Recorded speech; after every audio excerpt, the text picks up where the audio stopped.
Sí. Buenas noches, hermanitos. Buenas noches a todos. Bienvenidos. Pues gracias a Dios por este tiempo, ¿verdad? Los niños pueden pasar a su salón. Adelante, en orden. Y vayan abriendo su Biblia, hermanitos, ahí en Hechos 14. Hechos 14. Vamos a leer del 20 al 23, por favor. 20 al 23.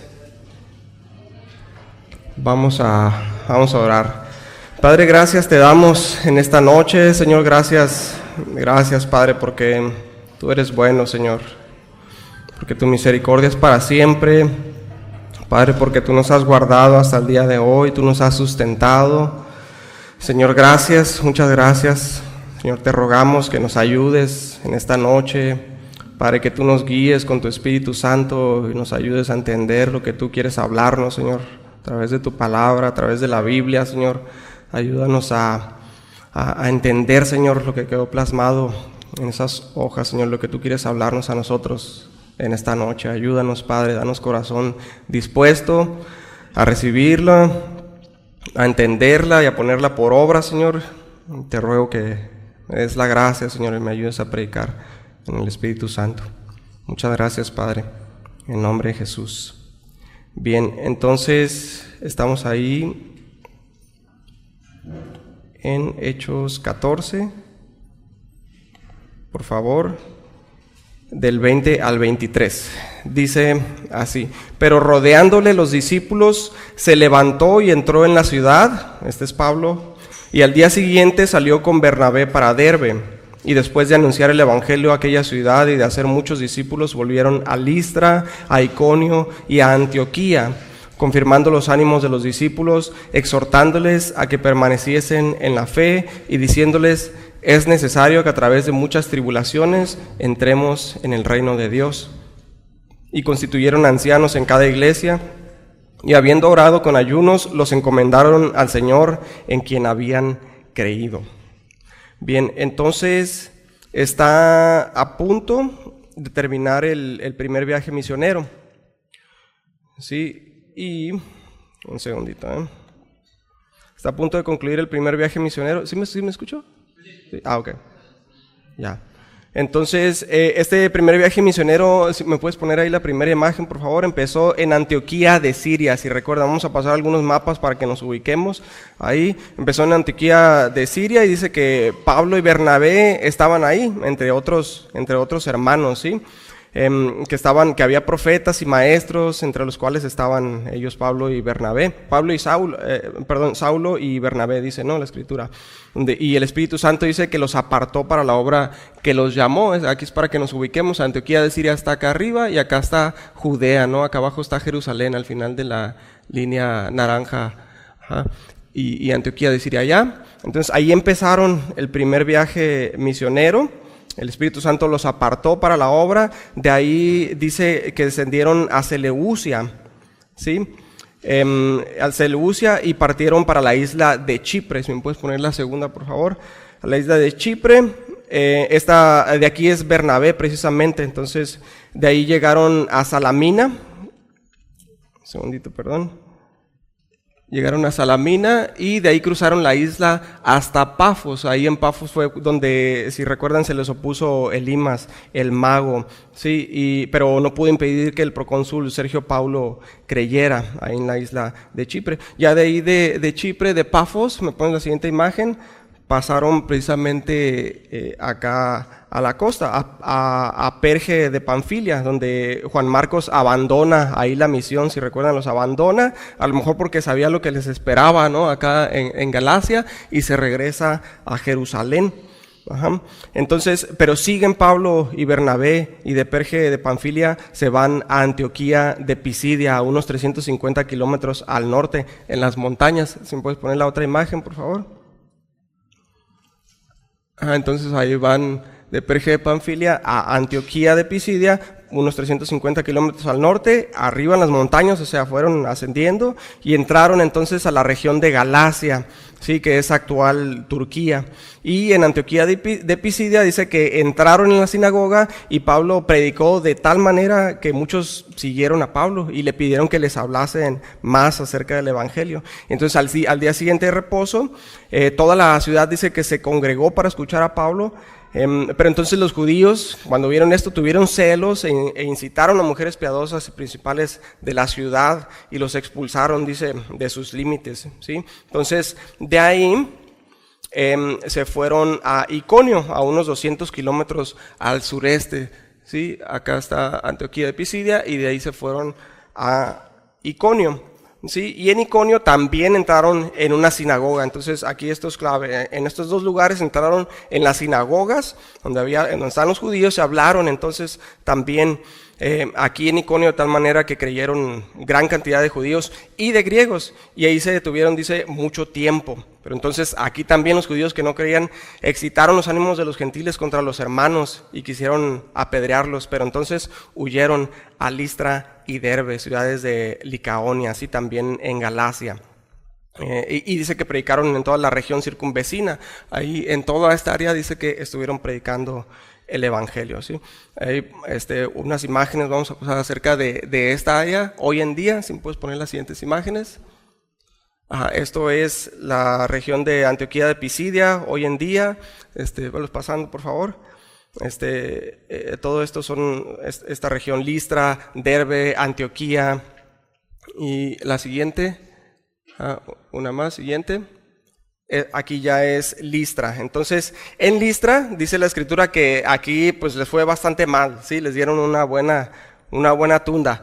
Sí, Listra era una colonia militar y una ciudad fortificada, ¿sí? Había entonces poco comercio, entonces no había una comunidad judía en sí aquí, ni había sinagoga. Por eso vemos que no predicaron en una sinagoga, sino que predicaban abiertamente a los gentiles, ¿sí? Aunque sí había algunos judíos, porque de hecho Timoteo era de aquí, de Listra.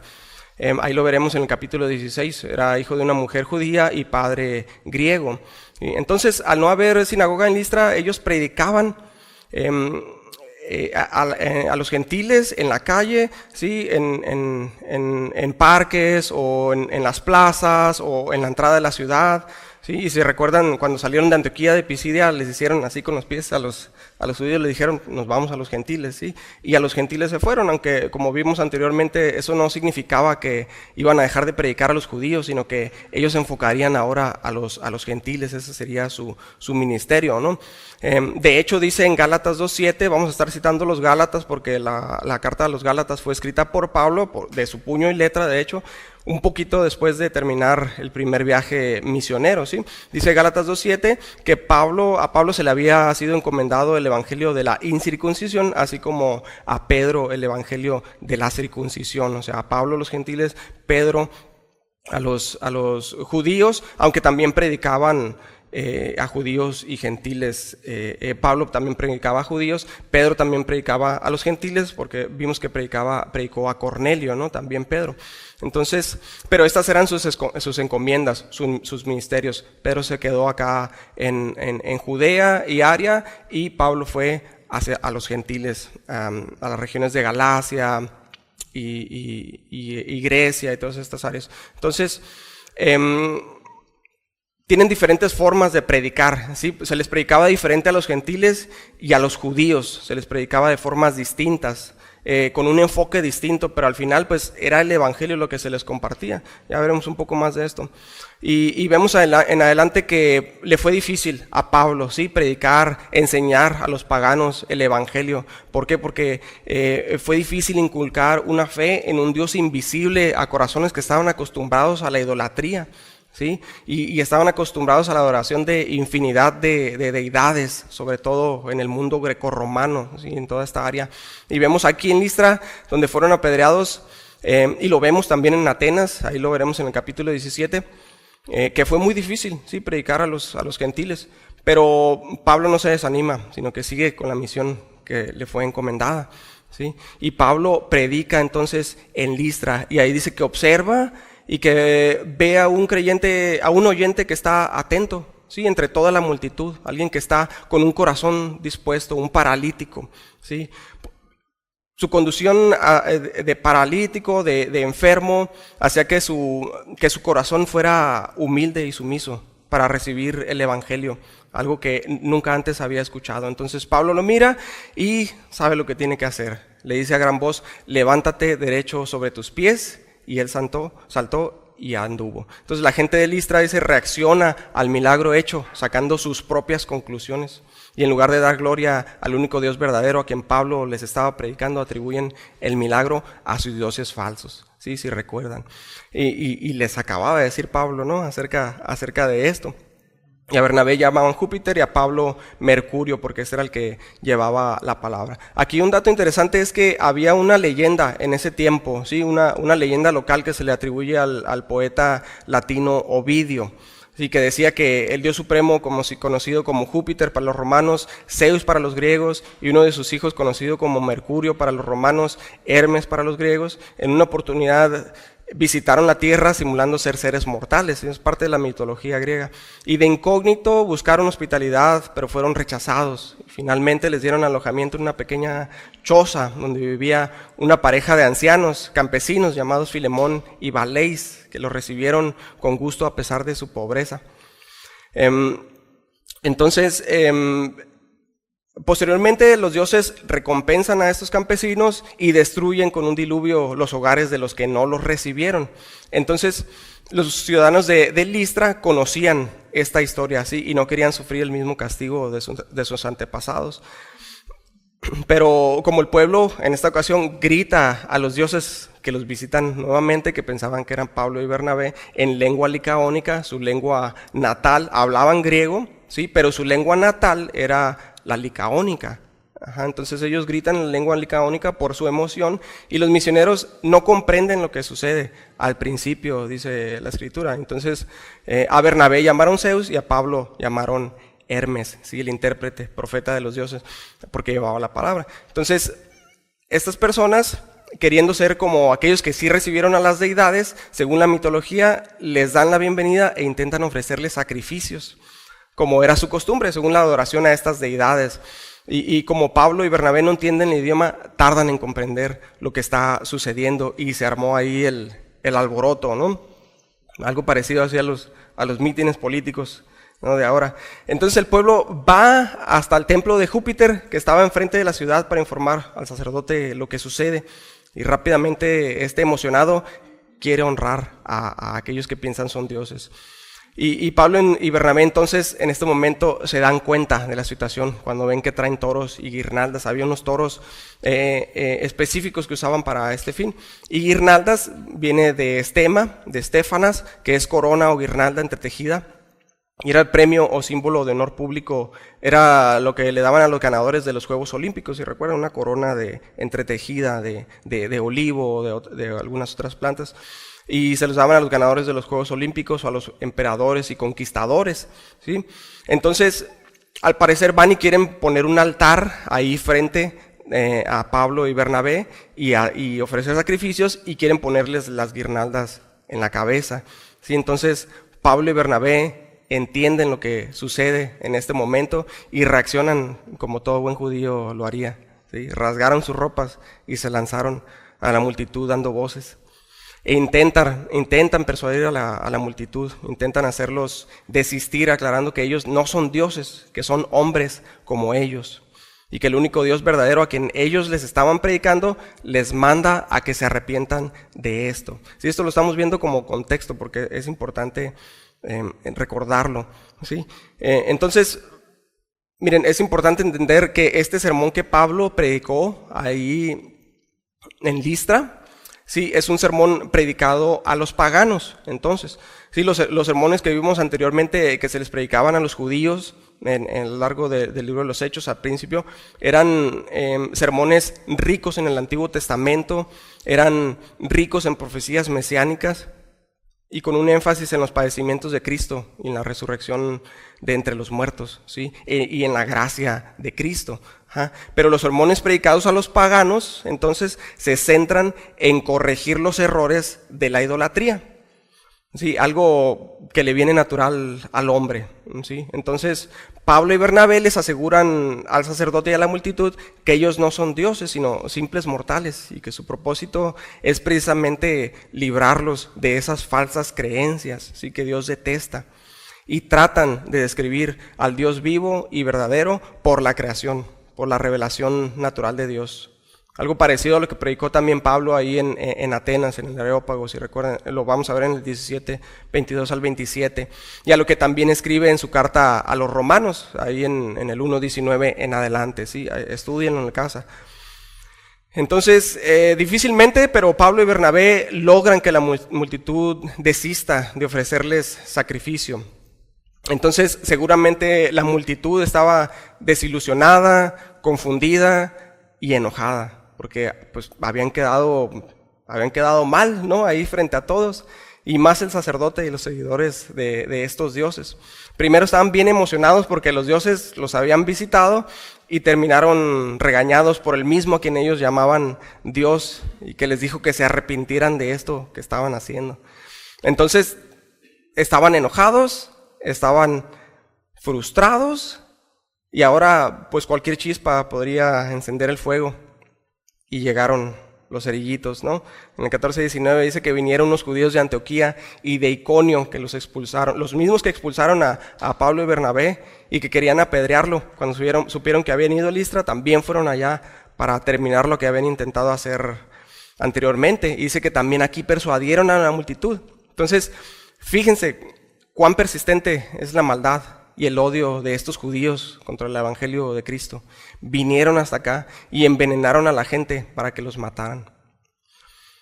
Sí, fíjense cuán difícilmente se detienen los hombres de hacer el mal y qué fácil son persuadidos a hacerlo. ¿Sí? Qué fácil se escucha a las lenguas mentirosas y malignas y qué fácilmente se es persuadido por el Dios de este mundo y se admite la mentira antes que la verdad. O sea, fíjense el ejemplo. Y con qué pesadumbre se escucha luego la enseñanza de sabiduría, ¿verdad? Dice Matthew Henry, el hombre que se somete fácilmente a mentiras ilusorias detesta recibir la verdad con amor. ¿Sí? Y al no poder entonces contra la verdad, atacará para causar daño.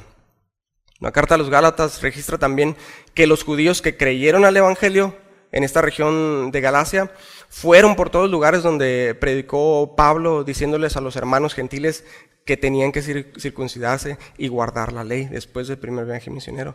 Y esto dice que lo hacían por miedo a los judíos, a estos mismos judíos que no creían, para no padecer persecución de parte de ellos. Sí, Gálatas 6:12.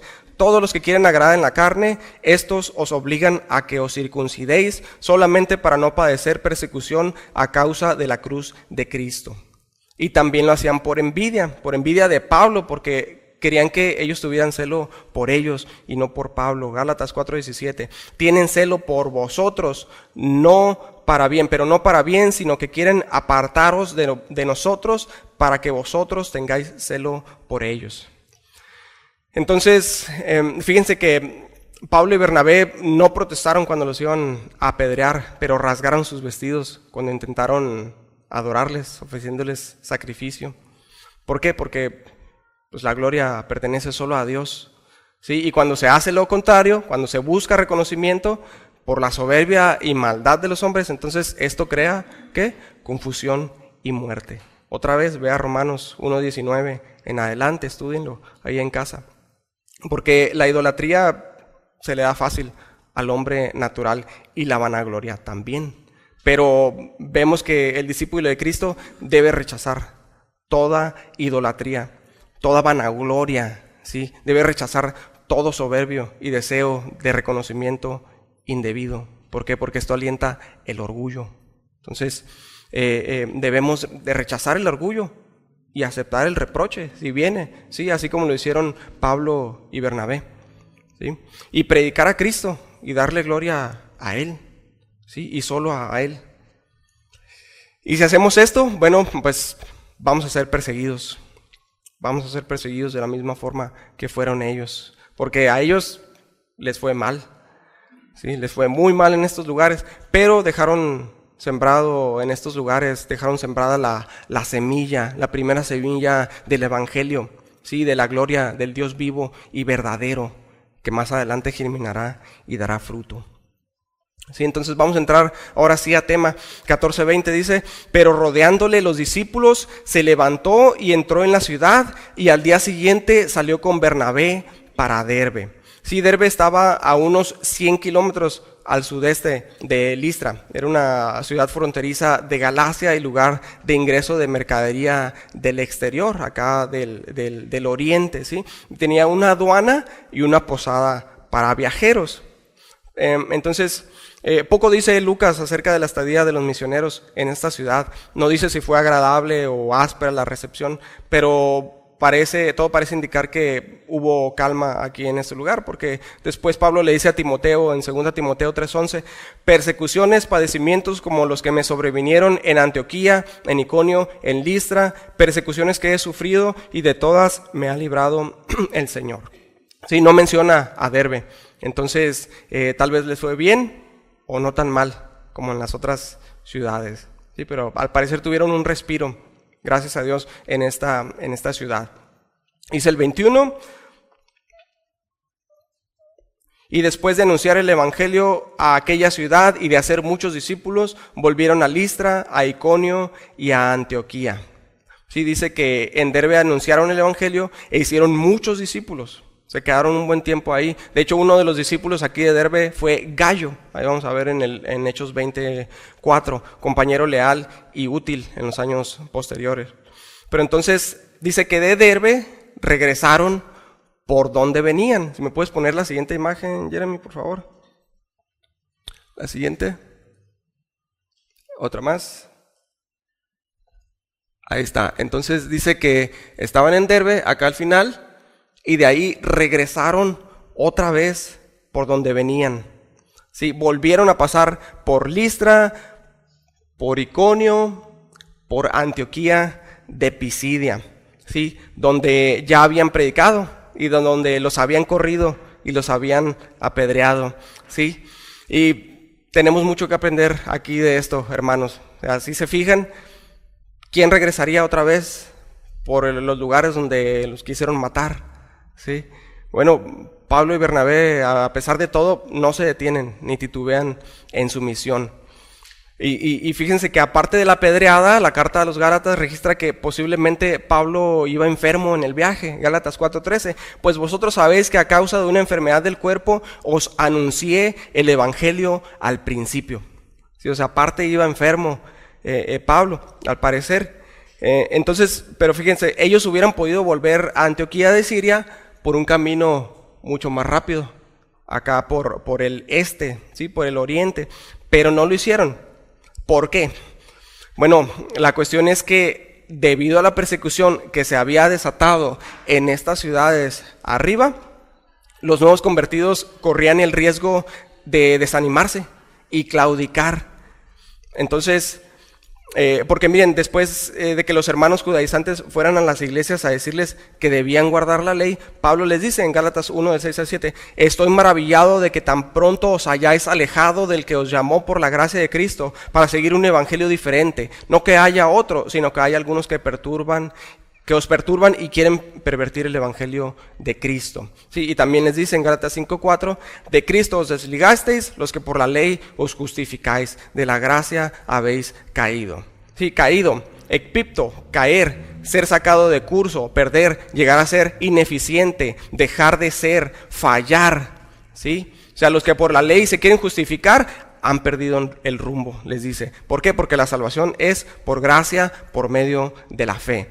Entonces, Pablo y Bernabé, al terminar en Derbe el trabajo evangelístico, al final del viaje, o al llegar a Derbe más bien, no ven concluida la obra, ¿sí? Hasta comprobar que los evangelizados pueden seguir por su propia cuenta, ¿sí? Entonces inician el peligroso camino de retorno, visitando nuevamente las 3 ciudades de Galacia que han evangelizado: Listra, Iconio y Antioquía de Pisidia.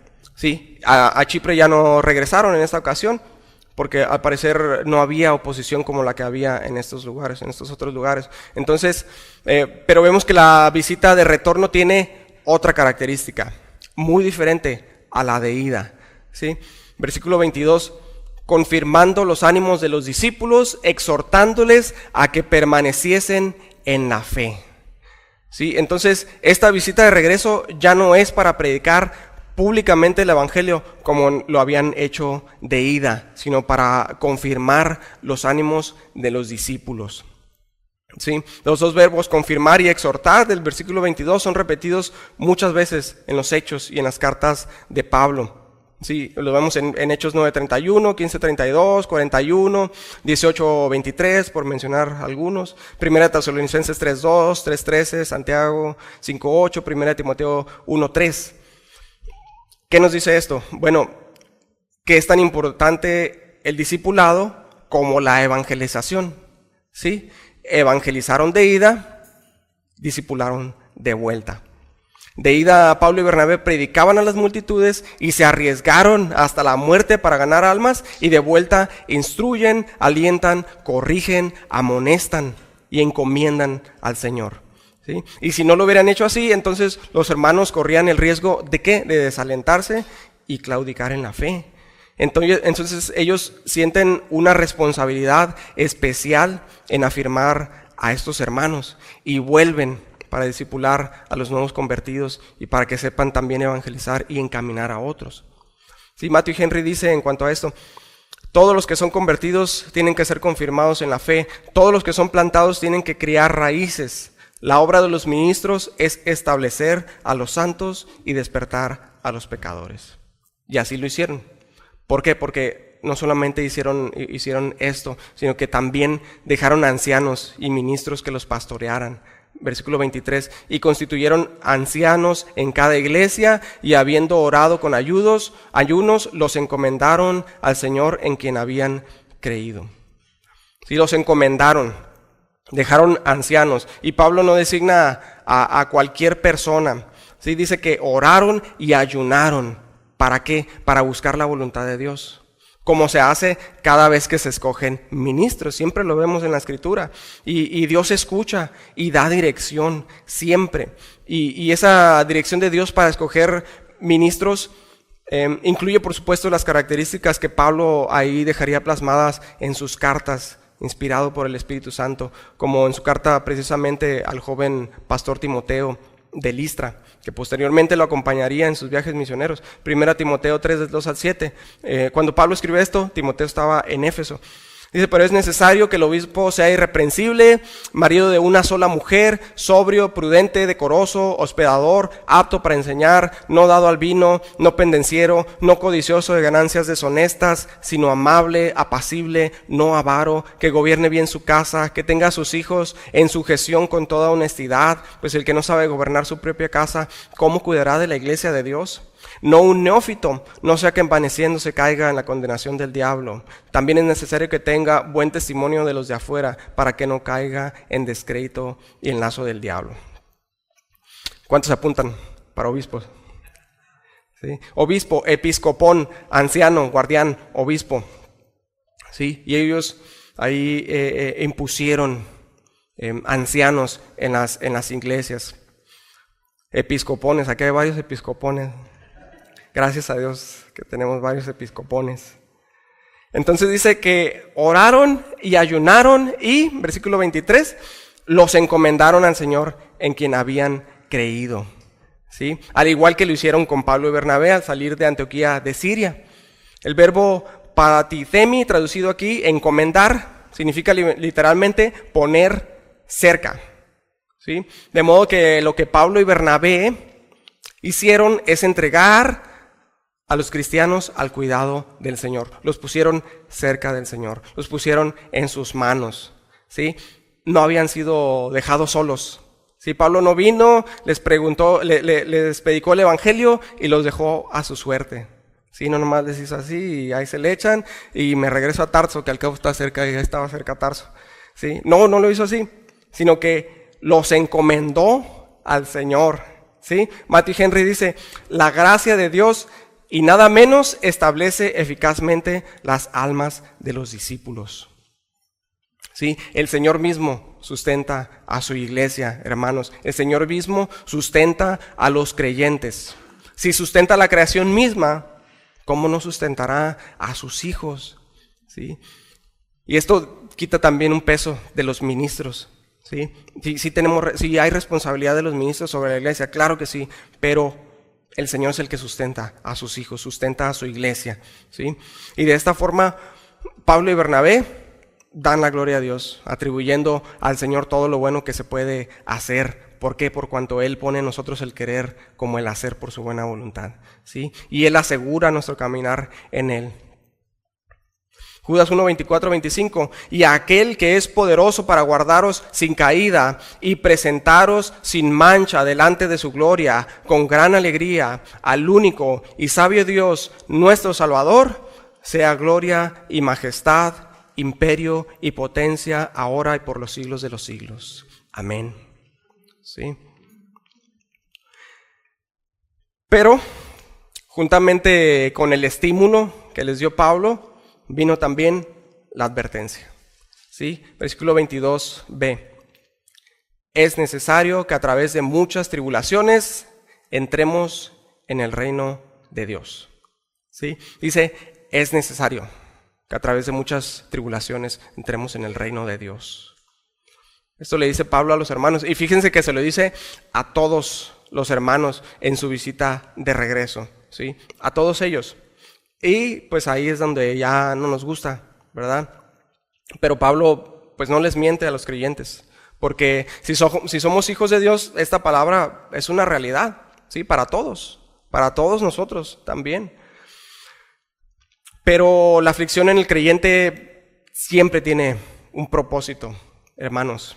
Y al final siempre es por misericordia de Dios, ¿sí? Que somos afligidos, aunque a veces no entendamos todo. Sean pruebas, sea disciplina, sea persecución a causa de la verdad, así como ellos, o sea por el vivir en un mundo bajo el pecado, bajo el maligno. Sea cual sea la razón del sufrimiento, siempre va a tener un fruto para el creyente. ¿Sí? ¿Por qué? Porque todas las cosas ayudan a bien, a los que conforme a su propósito son llamados. Y Pablo y Bernabé sufrieron persecución a causa de hacer la voluntad de Dios. Y sabían lo que les esperaba a los hermanos después de su partida, entonces les advierten para que estén preparados. Así como Pedro en 1 Pedro 4:12, cuando les dice que no se extrañen de la prueba como si fuera algo extraño. ¿Sí? Entonces les dice Pablo a los hermanos, es necesario que padezcan tribulaciones. Lo es para un bien mayor. ¿Para qué? Para que así entremos en el reino de Dios. ¿Sí? Necesario, dei, como obligatorio, conveniente, preciso, necesario. O sea, no es sufrir para ganar algo, para ganar salvación, como algunos piensan, sino que es conveniente para nosotros. ¿Sí? ¿Por qué? Porque de esta forma Dios asegura y afirma nuestro caminar en Él. Nos ayuda a permanecer hasta que vayamos a Él o Él venga por nosotros.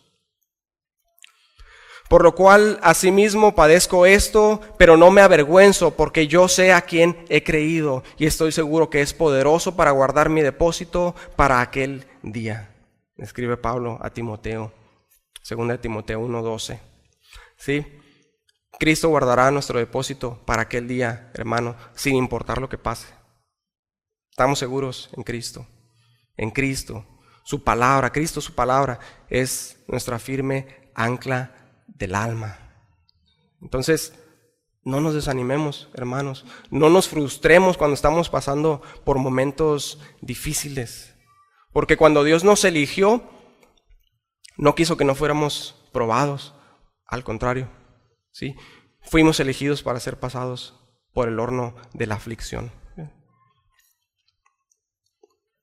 Sí, hermanos, no fuimos elegidos para una paz pasajera, mundana, para el gozo carnal o terrenal.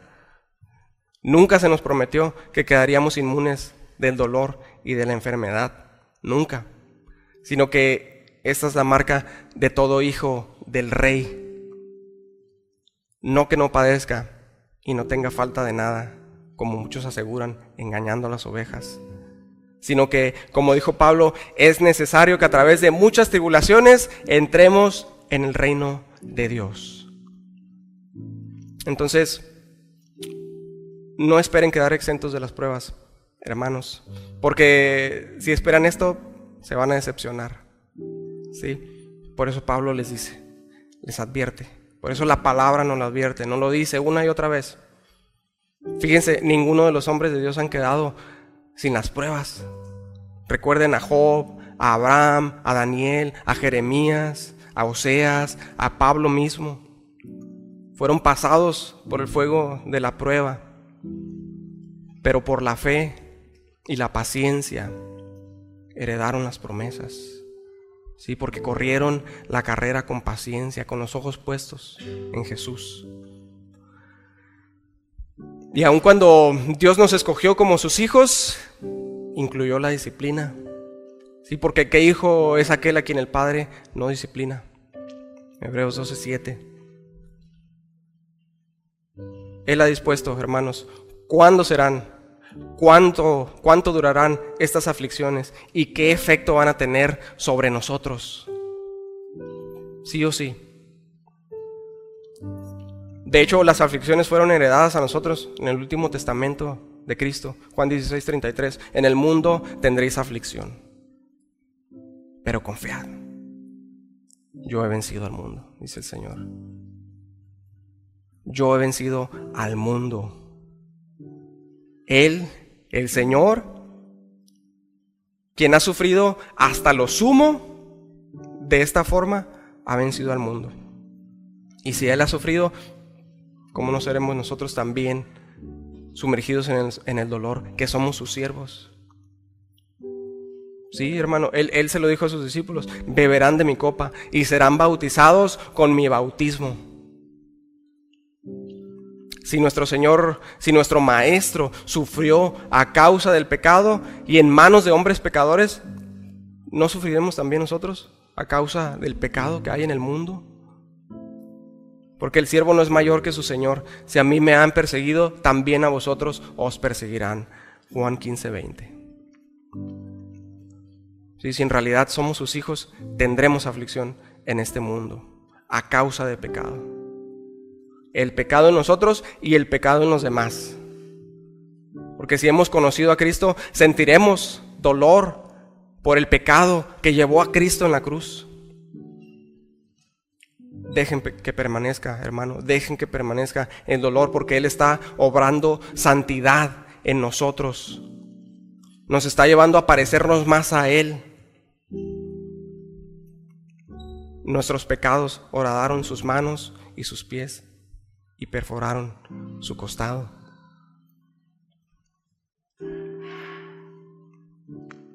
Debemos mirar al Salvador en la cruz y afligirnos como el que se aflige por su primogénito.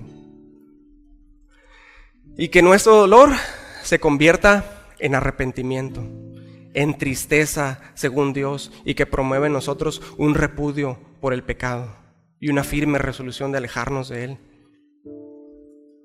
Porque usted me dirá si no, cuando somos pasados por pruebas, por aflicciones, no nos dan ganas de pecar, ¿cierto? Las pruebas son necesarias, hermano. Porque, miren, al impío, no hay ningún placer que goce el impío cuando se entrega al pecado que no engendre dolor, tristeza y muerte eterna. No hay ningún fruto en la aflicción del impío como la hay para el creyente. Si la aflicción no nos lleva a los pies de Cristo. Lo que ahora les deleita a los pecadores, a los impíos, que no consideran a Dios en ninguno de sus caminos, prenderá las llamas de eterna condenación. Por eso dice la Escritura: ay de los que ahora ríen, porque llorarán y se lamentarán. Pero también dice: bienaventurados los que lloran ahora, porque ellos recibirán consolación. Bienaventurados los que tienen hambre y sed de justicia, porque ellos serán saciados. Bienaventurados los que padecen persecución por causa de la justicia, porque de ellos es el reino de los cielos. El Señor nos conceda rendirnos a Él, hermanos, y padecer por Él, para que nos gocemos en su gloria. ¿Sí? ¿Por qué? Porque es necesario a través de muchas tribulaciones entremos en el reino de Dios. Y estas tribulaciones, dice la Escritura, son dolores de parto antes de que venga el verdadero gozo. La mujer cuando da a luz tiene dolor porque ha llegado su hora, pero después que ha dado a luz un niño ya no se acuerda de la angustia por el gozo que haya nacido un hombre en el mundo. También vosotros ahora tenéis tristeza, pero os volveré a ver y se gozará vuestro corazón y nadie os quitará vuestro gozo. Juan 16, 21 al 22, le dice el Señor a sus discípulos. Y cuando el Señor Jesucristo les dijo a sus discípulos que le era necesario padecer y morir y resucitar al tercer día, y que ya no le verían más por un tiempo, dice que ellos se entristecieron mucho. Sí, porque Él era su deleite. Sí, el amado del cielo estaba corporalmente con ellos. Podían verlo, podían escuchar sus palabras, podían estar a sus pies, podían recostarse sobre su pecho como lo hacía Juan. Y Él les había dicho, no me verán más por un tiempo. Y dice que su corazón se llenó de tristeza. Pero era porque todavía no entendían que era necesario para así poder enviar al Consolador, al Espíritu Santo, que estaría siempre con nosotros. Pero ahora aquí en los Hechos y en todas las epístolas vemos que ellos ya no estaban más tristes. Sí, porque Jesús haya sido crucificado, sino que están gozosos aún en las tribulaciones. Gálatas 6:14, pero lejos esté de mí gloriarme, sino en la cruz de nuestro Señor Jesucristo, por quien el mundo me es crucificado a mí y yo al mundo. Si la muerte de Cristo era para Pablo motivo de gozo. Pero dice que crucificó al mundo y sus deseos juntamente con él. Entonces, solo el creyente en quien mora el Espíritu Santo se considera muerto al pecado y tiene esperanza y gozo en su corazón mientras está pasando por las pruebas. Por eso también dice Pedro, después de advertir de las persecuciones, 1 Pedro 4:13, sino gozaos por cuanto sois participantes de los padecimientos de Cristo, para que también en la revelación de su gloria os gocéis con gran alegría. Entonces, el Señor permitió a sus discípulos estar tristes por un tiempo, antes de llevar su obra de redención en la cruz. Pero les dice, su tristeza se convertirá en gozo. Porque al tercer día resucitó. ¿Sí? Venció al pecado y a la muerte. Él resucitó, cantábamos ahorita.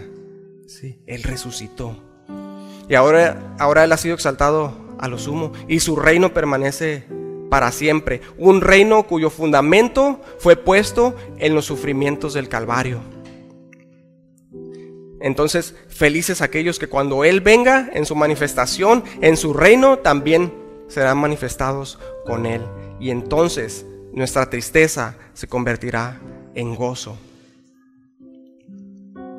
Pero aquellos que le han rechazado, que gozan ahora de los placeres del mundo, pues se dolerán por la eternidad, hermano. Entonces nuestro gozo no es un gozo superficial, ¿sí? Es un gozo permanente, eterno.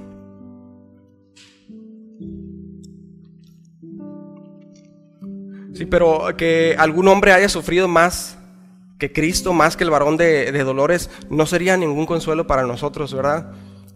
Porque Él ha sufrido más que nadie, hermano. Sufrió antes que nosotros, sufrió por nosotros, sin pecado. Él no tiene pecado. Entonces, tomemos fuerzas, hermanos, porque 1 Pedro 2, 21, 22 dice, pues para esto fuisteis llamados, porque también Cristo padeció por nosotros, dejándonos ejemplo, para que sigáis sus pisadas, el cual no hizo pecado ni se halló engaño en su boca. Entonces, veamos el ejemplo del varón de dolores, hermano, para que no desmayemos, porque no hemos resistido hasta la sangre, dice la Escritura, combatiendo contra el pecado.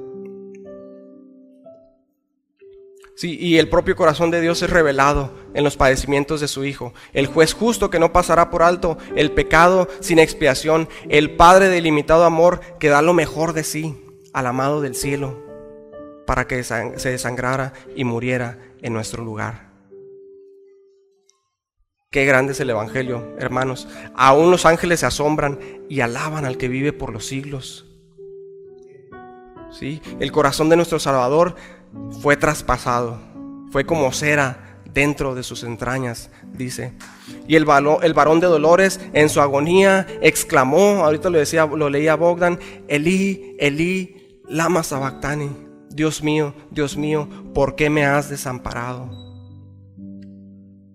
Yo creo, o más bien, no hay una frase tan llena de angustia como esta, hermanos. De hecho, Charles Spurgeon dijo: no se puede medir la angustia que soportó, ni el pecado que la causó, ni el amor que la motivó. Esta frase, ¿sí? No se puede medir, inmesurable. Pero podemos ver a Cristo y creer en Él, por su obra, por sus palabras. ¿Sí? Dijo: Dios mío, ¿por qué me has desamparado? Dios lo había abandonado. Y al terrible dolor físico que experimentaba se sumaba el inmenso dolor de su corazón, porque su padre lo había abandonado. Y entonces la angustia era en extremo severa. Miren, si nosotros estamos en angustia, tenemos al Espíritu Santo para consolarnos y fortalecernos, ¿cierto? Pero si el Señor se aleja de nosotros y su presencia se oculta, entonces hay un tormento dentro de nosotros mismos que solo podría compararse con el mismo infierno. Este es el mayor tormento que alguien puede experimentar, hermano. Y esto condujo al salmista a suplicar: no escondas tu rostro de mí, oh Dios de mi salvación. Como creyentes, nosotros podemos soportar el dolor porque Él está con nosotros. Pero la condición de un alma que está en angustia y no tiene al Señor es insoportable.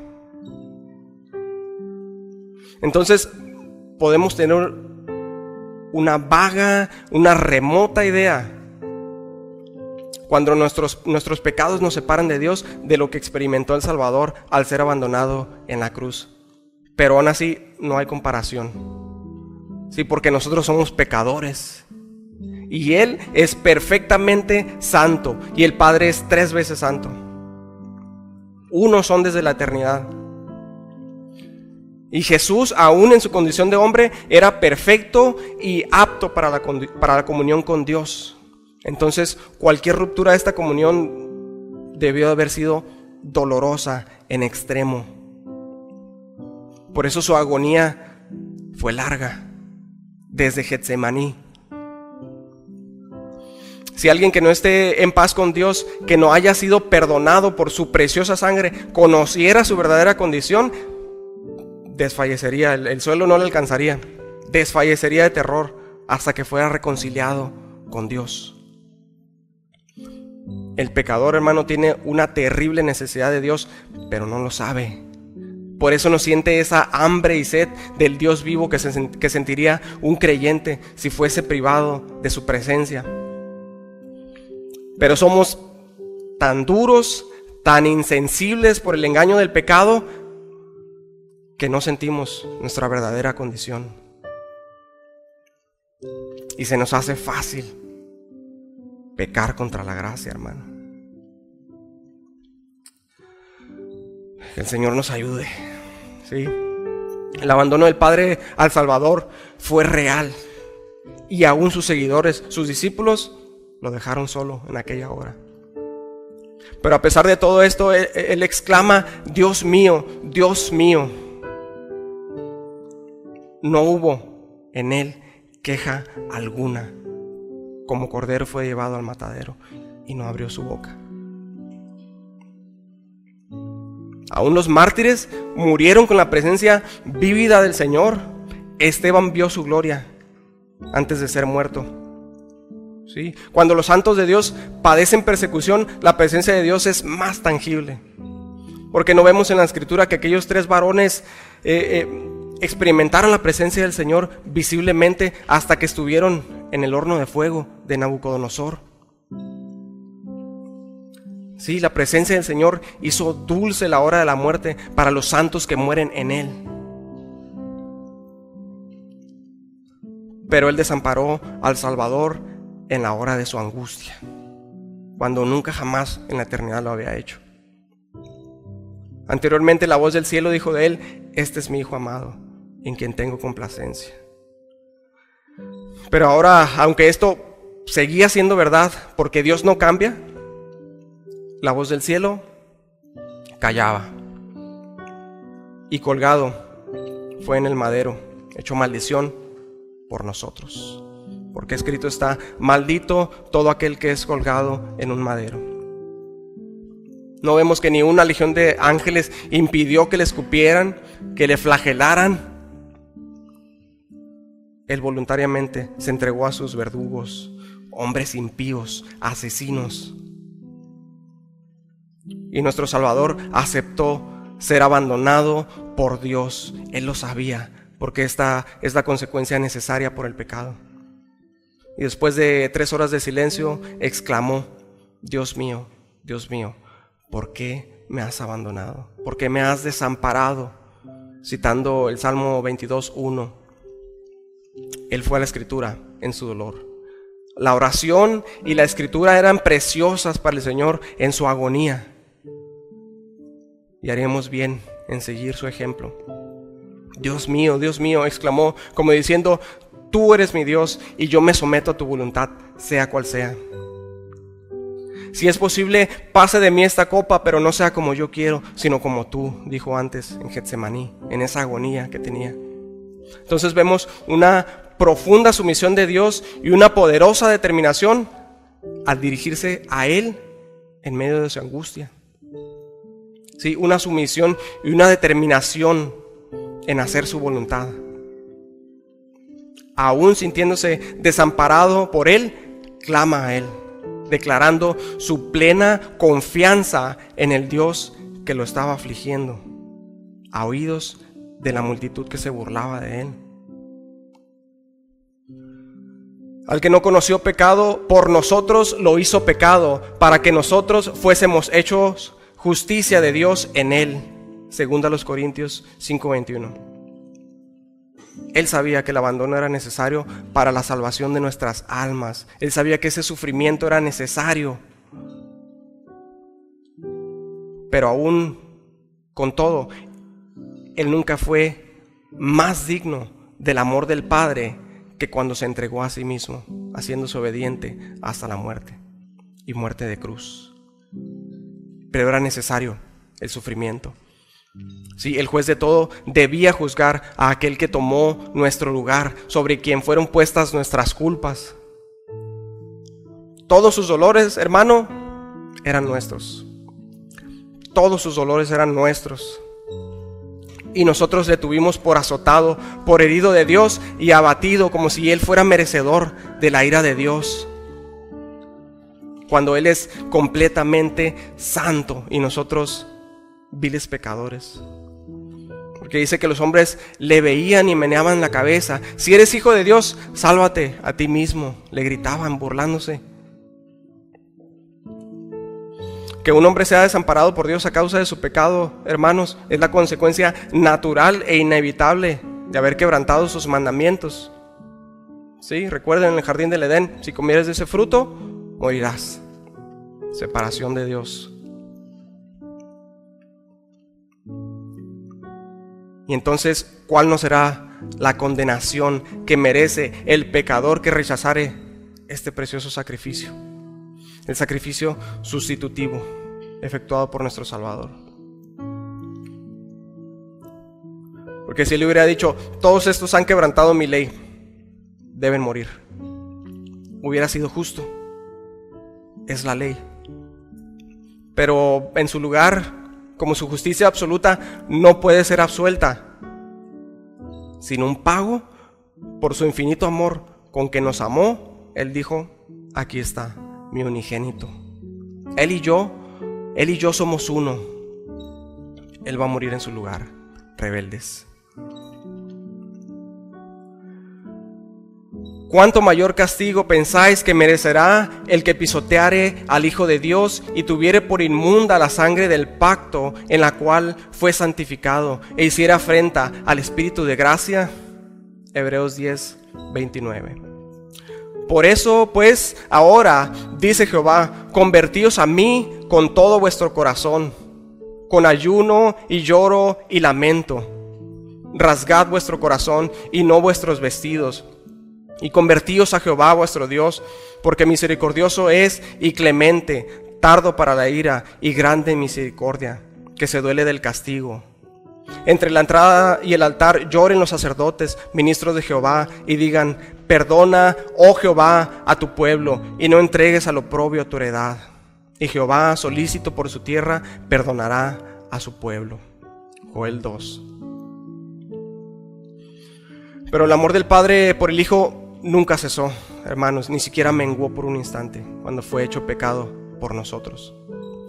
Todo lo contrario, el cielo se nubló y la tierra tembló cuando Él agonizaba. Y Él fue libre de la angustia con el grito: consumado es, hecho está. El cual por el gozo puesto delante de Él sufrió la cruz, menospreciando el oprobio, y se sentó a la diestra del trono de Dios. Él es digno, hermanos. Él es santo, Él es bueno. Varón de dolores, por su llaga fuimos curados. Entonces ahora, si se siente desmayar por la angustia, hermano, desmaye al pie de la cruz, a los pies de Cristo, porque Él ha dicho: el que a mí viene, no le echo fuera. Y entonces, después de que hayamos sido golpeados por la vara del buen pastor, digamos con el salmista, Salmos 30 del 11 al 12: has cambiado mi lamento en baile, desataste mi cilicio y me ceñiste de alegría. Por tanto, a ti cantaré, gloria mía, y no estaré callado. Jehová, Dios mío, te alabaré para siempre.